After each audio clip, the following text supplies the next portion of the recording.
President Tinubu spoke slowly and clearly. His words were simple, but they carried weight. That day started like many other days. I woke up early and prepared for an important meeting in Lagos. The meeting was serious. It was about the future of the country and some urgent matters that could not wait. I went with my official team, and we talked for many hours. We discussed problems, solutions, and what must be done next.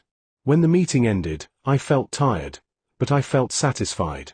I believed progress was being made. After the meeting, my team and I prepared to return. There was nothing strange in the air. Everything looked normal. The road was familiar. Lagos traffic was moving better than expected. I sat quietly in the vehicle, thinking about the meeting and the responsibilities on my shoulders. Being president is not easy. Every decision affects millions of lives. That was what was on my mind. Inside the car, I spoke briefly with some of my officials. We talked about the next steps and what needed attention. I remember feeling calm.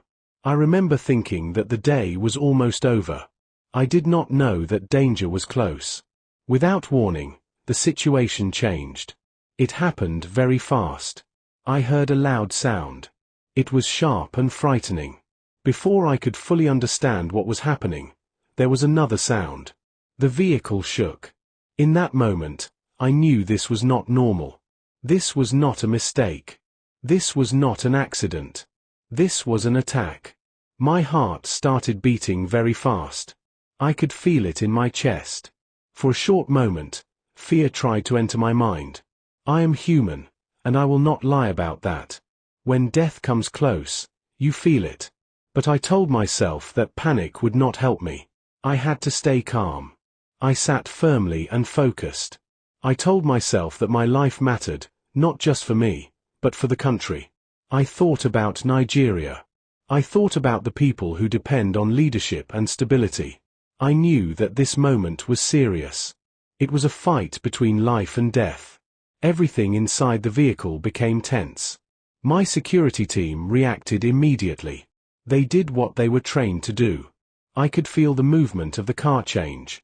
The speed increased. Time felt slow, even though everything was happening quickly. My mind was clear, but my body felt the danger. In that short time, many thoughts passed through my head. I thought about my family. I thought about the journey that brought me to this position. I thought about the trust Nigerians placed in me. I asked myself silently, is this how it will end? That question stayed in my mind for a brief second. I will be honest, my life almost ended that day. The danger was real. It was close. I do not exaggerate when I say that only God stood between me and death. No power of man can explain it fully. I did not shout. I did not lose control. I stayed still and alert. I said a short prayer in my heart. It was not a long prayer. It was simple. I asked God to protect me and protect the country. I asked Him to give my team strength and wisdom. As the situation continued, I could feel that something bigger than all of us was present. I believe strongly that God's hand was there. There are moments in life when you know that survival is not by skill alone. This was one of those moments. When things finally began to calm down, I took a deep breath. I was still alive. I was still here. That realization hit me strongly. I knew that if God had not intervened, I would not be speaking today. He said quietly afterward. I did not speak immediately. I reflected on how quickly life can change.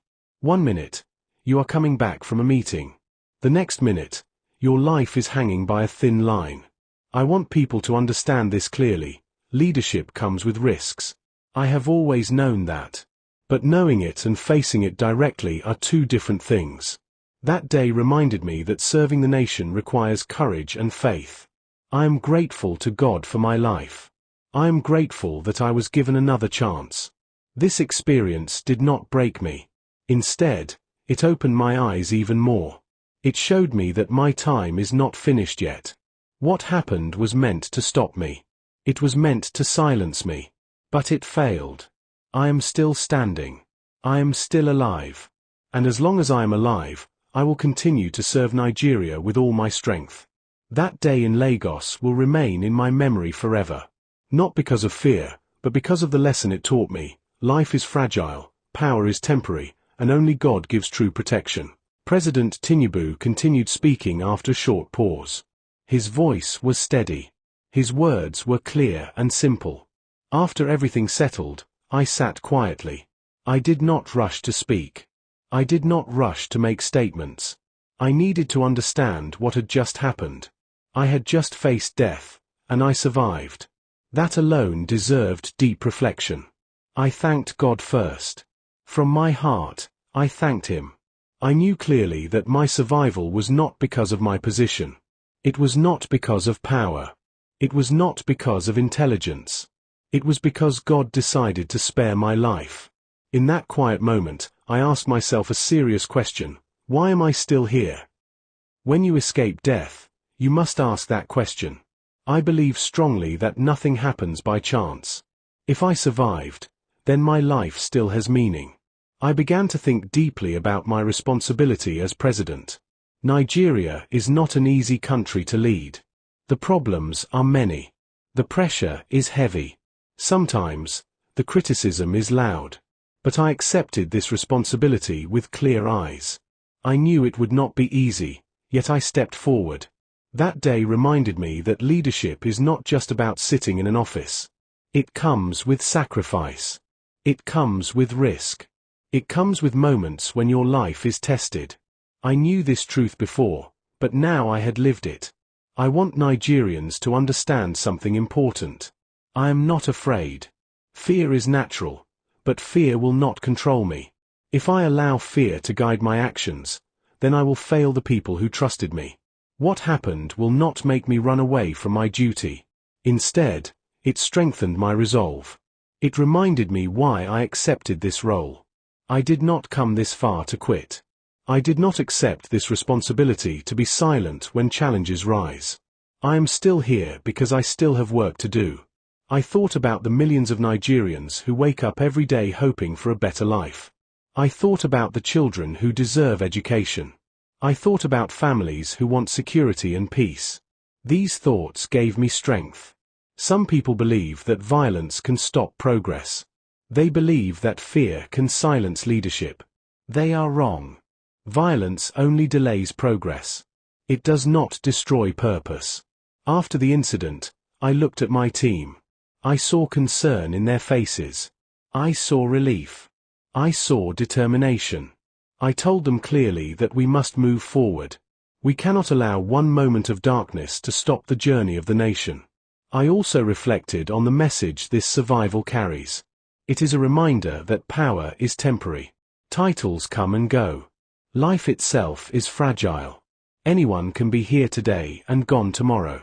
This understanding humbles a man. Because of this, I choose to lead with more care, more focus, and more commitment. I do not take life for granted. I do not take leadership lightly.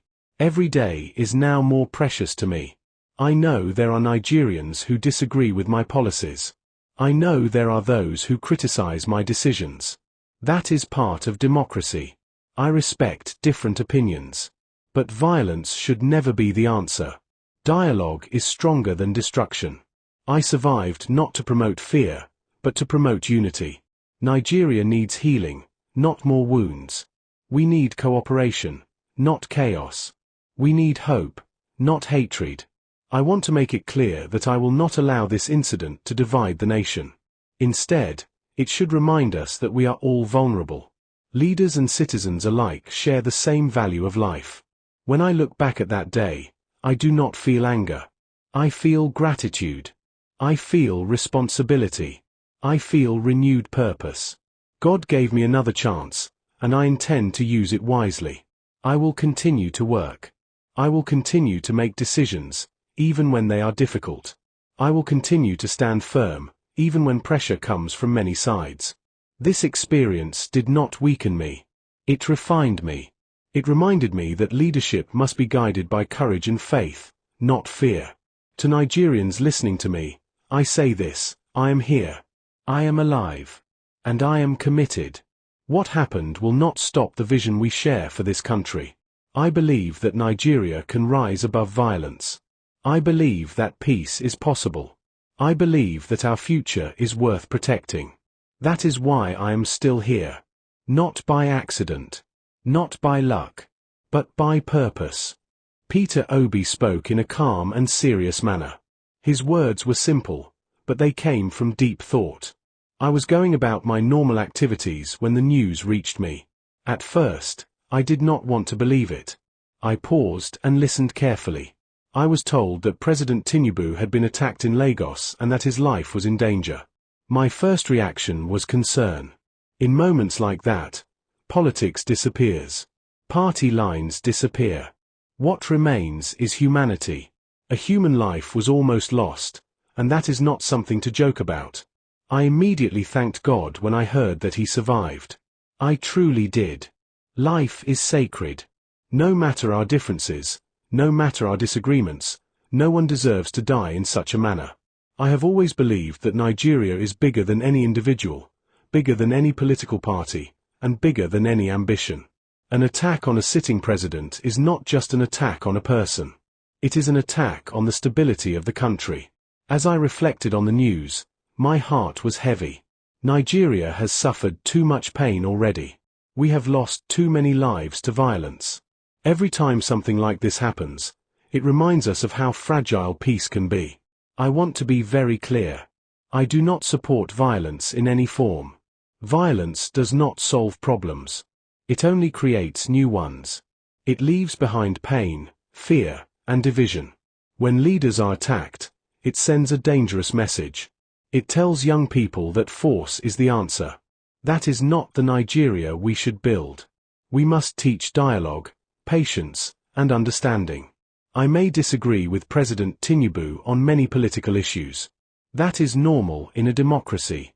Disagreement does not mean hatred. Opposition does not mean wishing harm. I believe strongly that leadership should be challenged with ideas, not weapons. Power should be questioned with facts, not fear. Democracy grows when people speak, not when they attack. Hearing about the attack made me think deeply about the direction our country is going. We must ask ourselves hard questions. Why is violence becoming common? Why is anger replacing reason?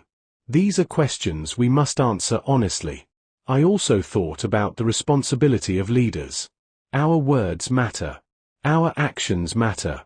What we say can calm people or excite them. We must be careful not to pour fuel on fire. I pray for the safety of President Tinubu. I pray for the safety of all leaders.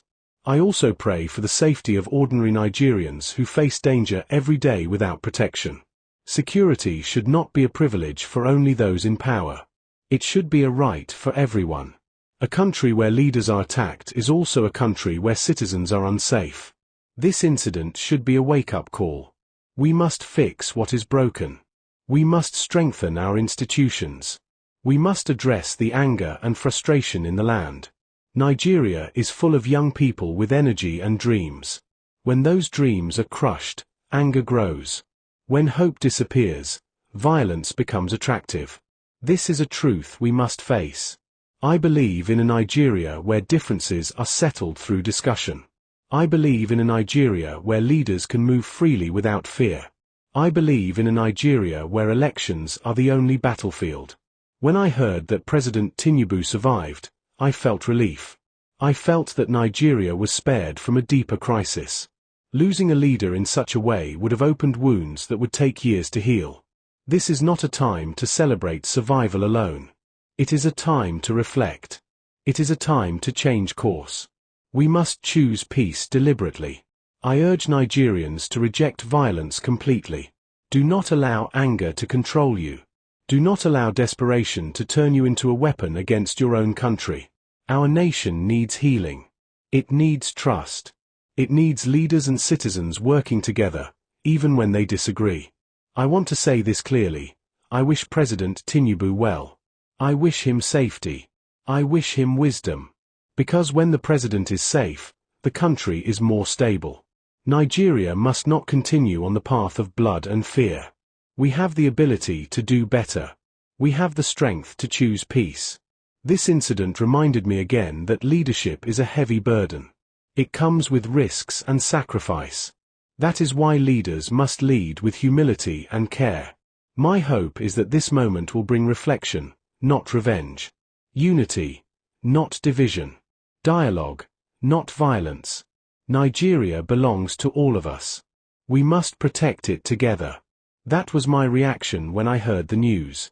Concern, prayer, and a strong belief that our country must choose a better path.